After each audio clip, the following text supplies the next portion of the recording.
overtaking folk you didn't see coming. There was a little boy born. His mother tried to hide him because the edict of that day was to kill the newborn male children. She hid him as long as she could.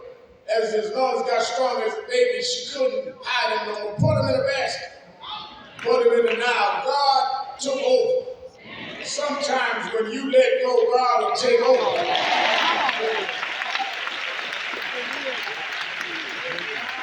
God guided his basket right down in Pharaoh's house. Pharaoh brought a baby and raised him as her own. And he was raised right in Pharaoh's house. Raised in the palace. But somehow it got word to him, you know the story, that he was not an Egyptian. That he was an Israelite. And he couldn't deny his own blood, who he was. And he decided to deal with that. He got angry when he saw the Egyptian military man. Heard one of his people kill him and he had to flee. Went out, left Egypt, became a fugitive. Now you know that God would not want to use a murderer and a fugitive. But he did. Because one day, God interrupted Moses with a burning bush. They said the bush consumed by fire but wouldn't burn up. Sometimes God will get your attention doing unusual things. You're looking for something one way, God will take an unusual occurrence to get your attention. And he said, Moses, take off your shoes. Let's get protocol straight. You're standing on holy ground. And I want you to go back to Egypt, and I want you to tell Pharaoh, you know the address because I arranged for you to grow up in the house. Tell Pharaoh, let my people go. Then Moses, who was arrogant and wanted to boldly challenge God on why God had afflicted his people, he then all of a sudden got nervous and scared. He said, not me, God, I can't speak. Send my brother. I have a stuttering tongue. Why would you send me? God said, don't worry about you. I knew you couldn't talk when you came up here.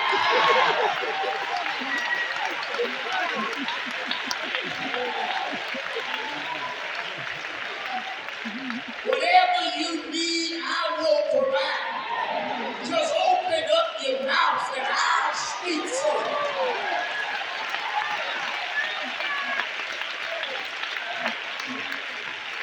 Somebody here today, God telling you to do something and you talking about what you can't do and what background you don't have and how you're not adequate. If God called you, whatever you need, God will supply.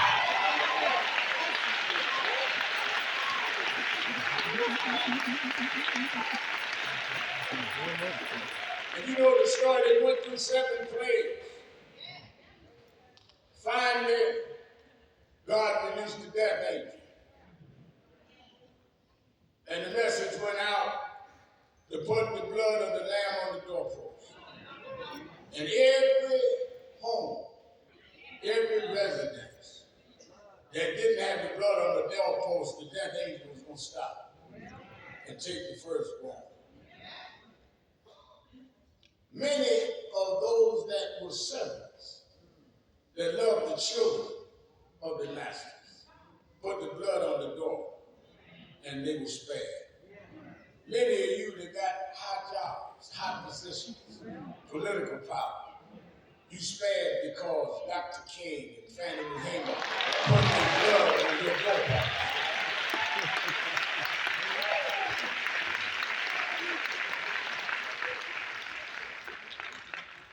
Finally, Pharaoh said, let him go. Now watch this, they had been praying, wanting to go, time to go, they marched out of Egypt and got to the banks of the Red Sea. Now don't miss this, God whispered to Moses and said, don't worry about it, I'm getting ready to do something, don't panic. God got in front of the Red Sea, and they started hearing Pharaoh's chariots coming. And the same folks that had been in bondage all them years, same people that had been enslaved, they turned on Moses. They never said nothing to Pharaoh, but they turned on Moses. Imagine that. Said, you brought us out here to die. Wasn't there enough graves in Egypt? And God said to Moses, don't argue with them, just stretch out your rod. I know Moses wanted to debate. You got to understand what faith is, but God said, don't talk to them, stretch out your rod. Moses didn't know what was going to happen when he stretched out his rod, but when he stretched out his rod, God backed the waters of the Red Sea.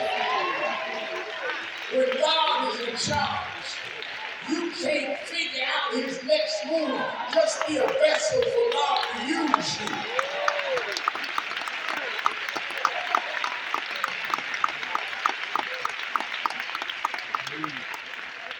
But my point this morning is that there was a little guy that was among them that walked across the Red Sea.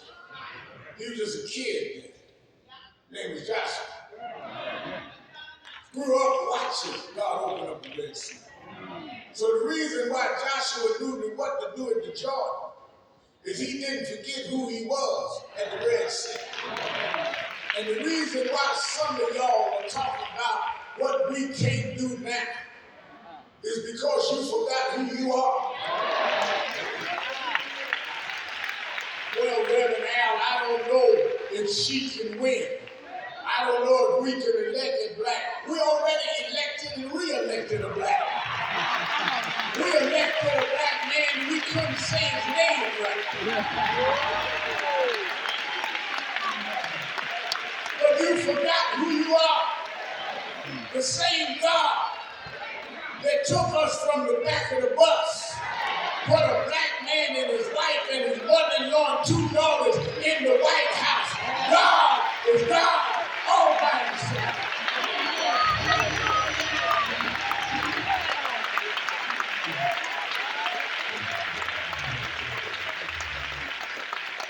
All you got to do is remember who you are. God has done wonders. And if you just let go of your fear and your complexes and your self-doubt and quit letting them tell you who you are. Talking about, look at the mugshot, that turned black folks on. We are not brothers, we're not criminals, we are not thieves, we're the original scientists, we're the original mathematicians. Know who you are.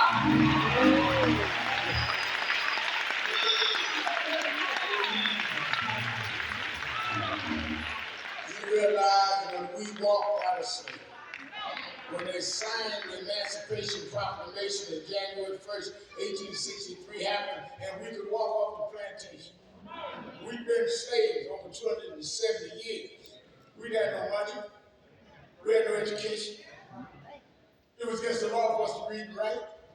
We didn't know where our family was. They sold mama to Alabama, daddy to Georgia. We were broken up. All we had was we got together and formed the church. The first thing black folks owned in this country was the black church. Out of the black church came our businesses, came our colleges, came our politicians. And that's why some of y'all are lost now, because you left where the foundation was. It was the black church that made us believe that there was a God that would make a way out of nowhere.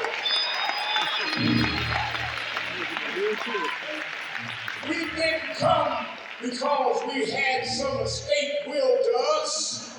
Nobody gave us nothing.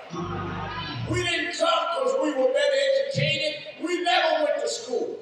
But we come this far by faith, leaning on the Lord, trusting in His holy word. He never failed me yet.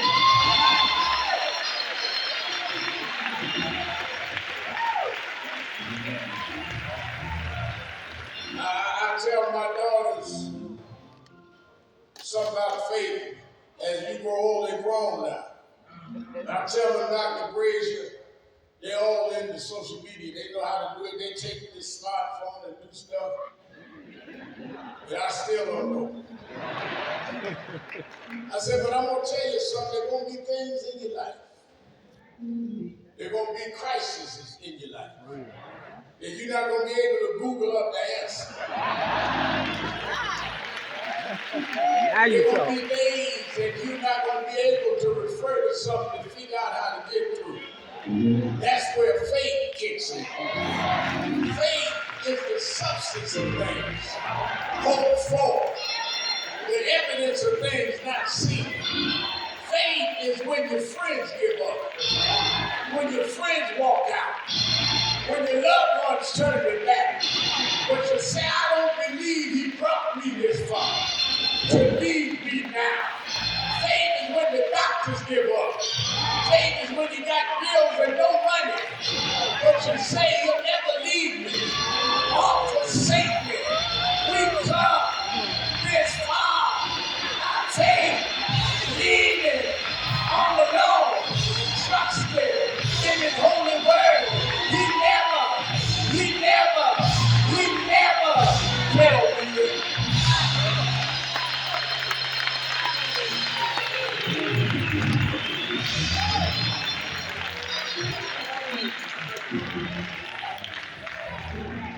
Dr. Brazier read some of the bio stuff, but the part of the story they don't talk about. I raised in Brooklyn, New York. My father had a successful business. When I was about 4, we moved to a beautiful home in Queens. And I was growing up in Queens, New York, father and mother in business.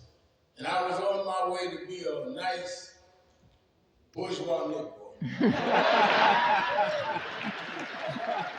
Tell the truth.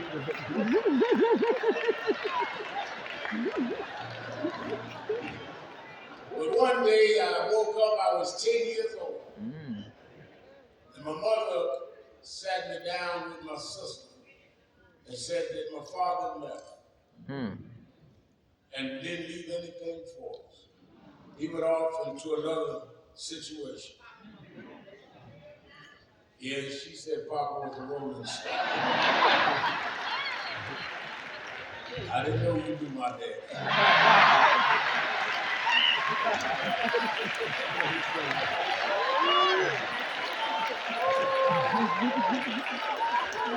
We talk about how at the church.